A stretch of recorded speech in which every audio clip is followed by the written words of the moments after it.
Hi everyone, Vegas George here, coming to you from the iconic Welcome to Las Vegas sign here on the Las Vegas Strip. We understand the fast-paced party scene here in Sin City can make your vacation memories a little dazed, so we wanted to point out a couple of places that will provide you with some great photo opportunities while you're here in town.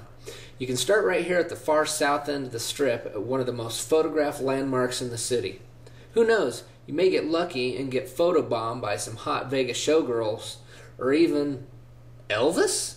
Speaking of luck, here's a photo hotspot that is sure to increase your odds. The Crazy Girl sculpture in front of the Riviera Hotel. No ifs, ands, or what?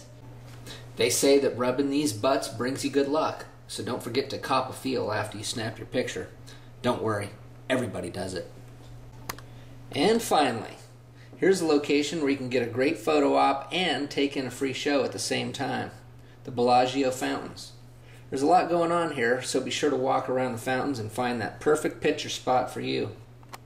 So there you have it, 3 great places on the Strip to take a picture and document your own Vegas vacation.